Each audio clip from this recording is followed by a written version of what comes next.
April 17, 2025, Western Yemen. A heat signature showed up on a Houthi radar console. It was fast, high, and totally silent. The operators figured it was just another drone, a routine intercept, so they armed a pair of SEAD missiles, locked on, and launched. But what they targeted that night wasn't a drone at all. It was a B-2 Spirit, the US Air Force's invisible sword. This thing is a flying wing loaded with radar reflective angles, almost impossible to detect even with the most advanced tracking systems out there. You don't see a B-2 bomber unless it wants you to, and that night, well, it definitely didn't. The missiles burned into the sky, but the B-2 was already gone before the warheads even got close to altitude. Not shot down, not hit, just simply gone. And while the Houthis scrambled to figure out what on earth had just happened, the Spirit kept moving. Smooth, silent, and already streaming its live reconnaissance data all the way to Diego Garcia, halfway across the Indian Ocean.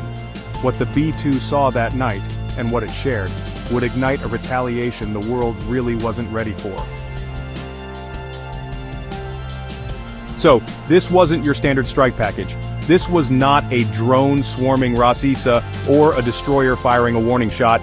This was the trigger moment that led to what we now know as one of the most surgical, strategic, and honestly devastating airstrikes in recent US military history. And yeah, if you've checked out our breakdowns of the Ras Issa bombing, you've seen the aftermath.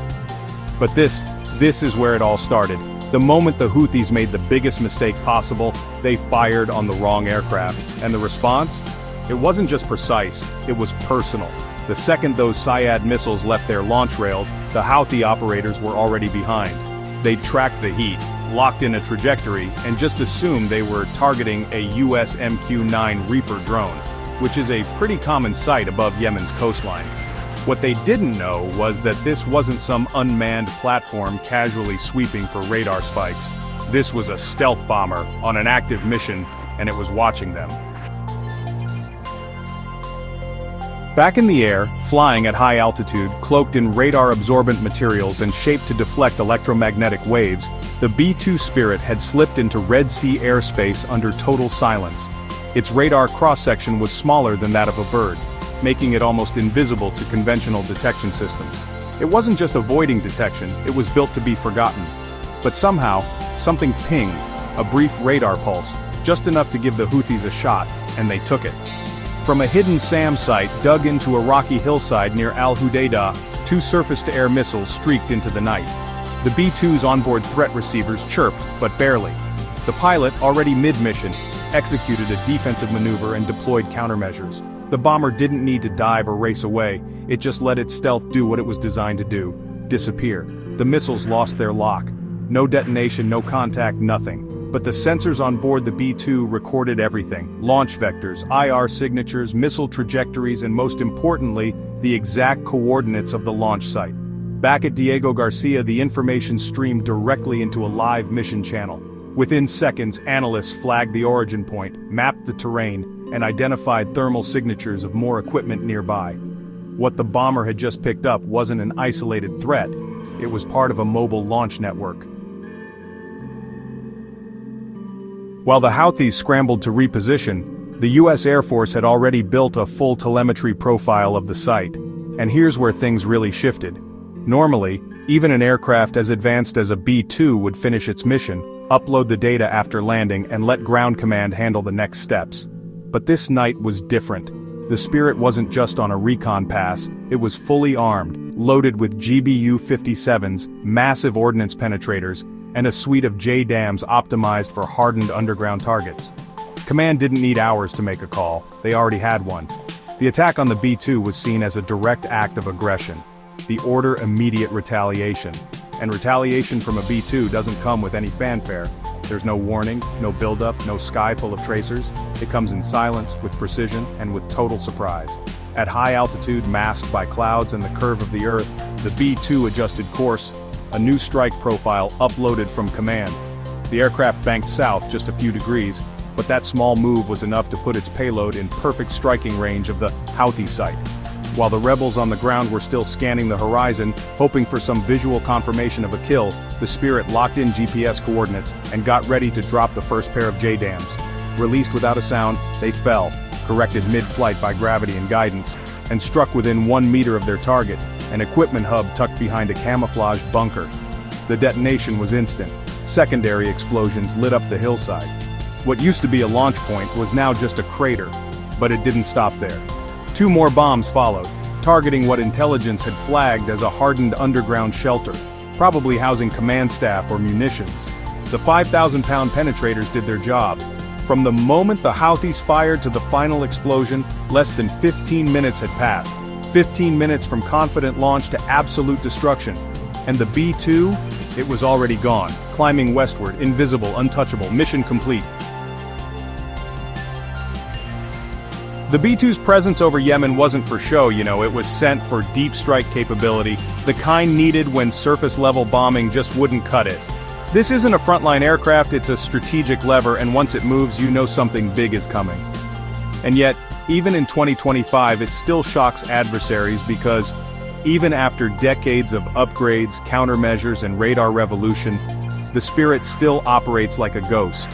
It's still the plane that entire air defense networks failed to track, which made the Houthis' decision to fire on it not just dangerous but, honestly, reckless. They didn't know what they were aiming at, they didn't know what they were provoking, and they certainly didn't know that their failed strike would trigger a data stream so accurate it would allow US forces to launch follow-up missions with pinpoint accuracy. Because the B-2 didn't just drop bombs that night, it painted the battlefield. It marked supply depots, mapped transmission hubs, captured thermal imagery, and fed it live to joint operations centers. It gave US analysts a real-time view into the pulse of Houthi operations, and it did it all while staying invisible. Hornets carrying GBU-38 JDAMs and AGM-88 HARMs screaming towards the Yemen coastline. This was no drawn-out campaign, this was a 6-minute storm. The first targets were exactly where the B-2 said they'd be, the same SAM battery that launched those 2 Syad missiles. Precision bombs dropped from near stratospheric altitude, punching through layers of camouflage and concrete. The site erupted in fire and debris, a secondary explosion confirmed munitions had been hidden beneath. But the bombers didn't stop there. 2 kilometers south, a buried communications node came next. It had been silent for weeks until the moment the B-2 lit it up. 1 bunker buster erased it from the map. Meanwhile, as the bombers carved into the hard target, the Truman strike fighters hit Ras Isa. It wasn't just a port, it was a strategic artery, fuel, money, mobility.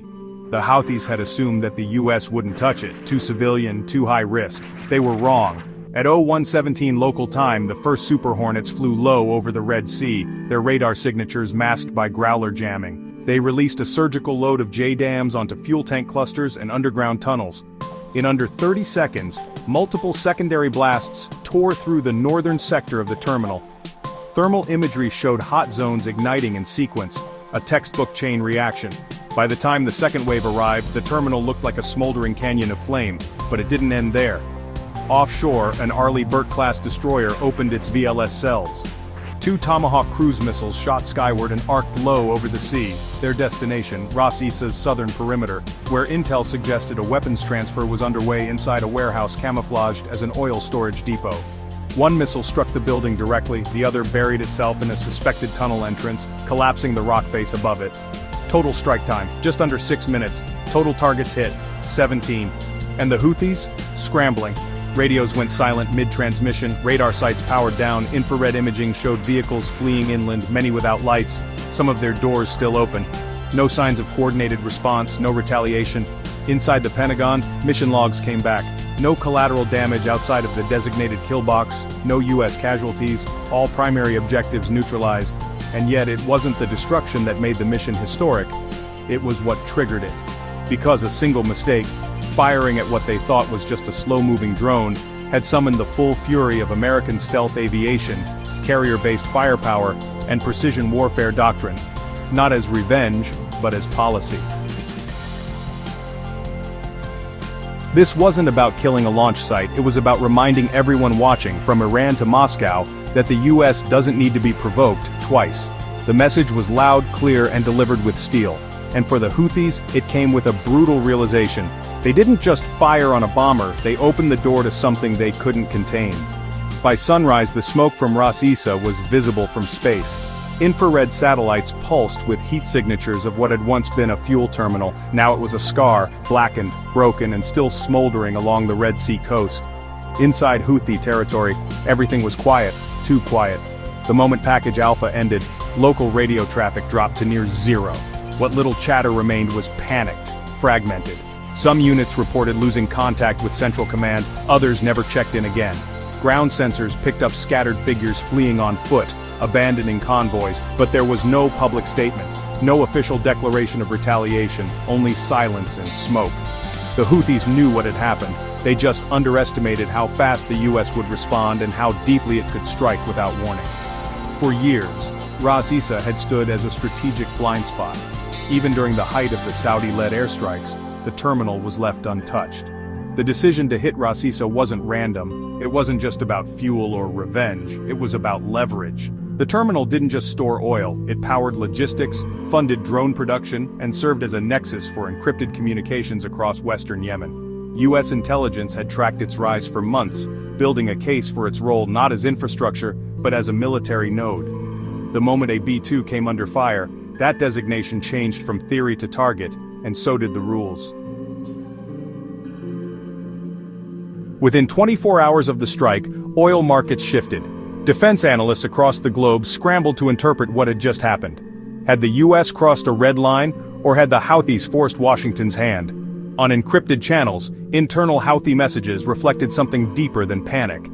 They showed confusion, repeated queries about lost radar systems, inquiries about jammed GPS signals, and rumors of a cyber attack. Officers were demanding answers from headquarters that, well, no longer existed.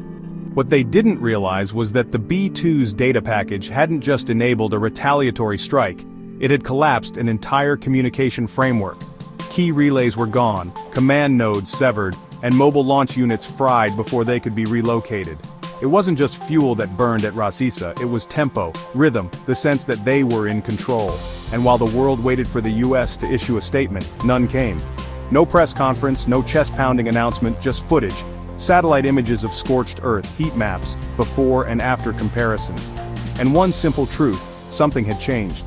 For the Houthis, the idea that their SAM systems could fire with impunity was gone. For their backers, the message was even sharper. Hide your operations behind civilian assets, and those assets become fair game.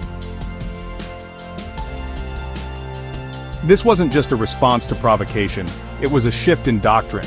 A new phase in the conflict where stealth bombers no longer just hover on standby, they hunt. Reports that double as war chests become targets. Where, 6 minutes of silence from a radar screen might mean the next strike is already inbound. The impact of April 17th didn't end with the craters it left behind, it reshaped the entire game board. And the next move? It wasn't the Houthis to make anymore. In military terms, the April 17th strike was textbook precise, clean, decisive. But what set it apart wasn't just the execution, it was the message it sent. Not just to the Houthis, but to every actor watching the region. Finger on a trigger. Until that moment, US posture in the Red Sea had been largely defensive. Drones patrolled, destroyers shadowed shipping lanes, threats were monitored, documented, and, well, occasionally answered with lightly controlled responses. The rules of engagement were cautious, measured. That posture is what made the Ras Issa strike so disruptive. Because this time, the US didn't just respond to provocation, it flipped the script. Deploying a B-2 bomber, the crown jewel of American stealth capability, wasn't just about hitting hard, it was about signaling intent. The kind of intent that says, we're no longer playing by the tempo you set. The Houthis, and more importantly, their supporters in Tehran, Damascus, and elsewhere, had grown comfortable operating in the gray zone, launching drones from civilian areas, hiding weapons in infrastructure, embedding command posts beneath oil facilities. These tactics relied on one assumption, that the US wouldn't risk the blowback of hitting economic or civilian-adjacent targets. But with one mission, that assumption died. Ras Issa wasn't just destroyed, it was redefined. No longer just a port, it was now a valid military target. And with that reclassification came a new doctrine. If it supports the war machine, it's on the board.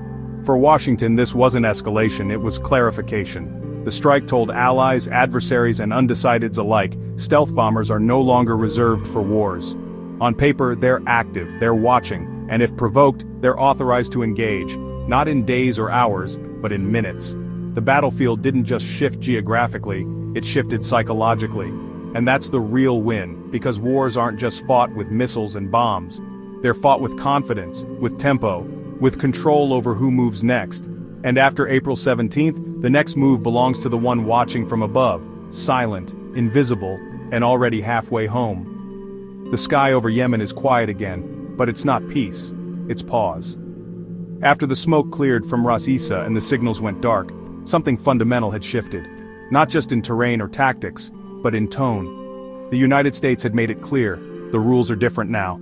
You don't get to fire on a B-2 and walk away. You don't get to hide behind infrastructure and assume it's off limits. If you touch American assets, we don't wait, we answer. That single failed missile launch, it didn't just miss its mark, it changed the equation. What began as a stealth bomber flying a deep recon mission ended in a 6-minute display of modern raw warfare, fueled by data, precision, and a doctrine that's no longer reactive, it's preemptive, calculated, relentless. And now every radar system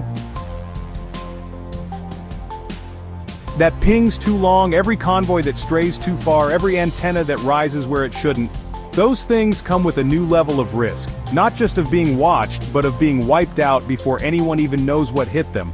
That's the legacy of April 17th, and that's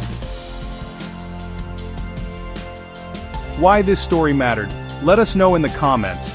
What do you think was the real turning point? Was it the failed Houthi launch, the US choice to strike Ras Isa, or the simple fact that the B-2 showed up at all? And hey, if you want to go one step further and support the channel directly, join the fleet. You'll get loyalty badges, priority replies, and help us bring more real naval stories to the surface. Click join on our channel page and step aboard. Until next time, stay sharp, stay safe, and remember, sometimes the war you don't see is the one that rewrites the rules.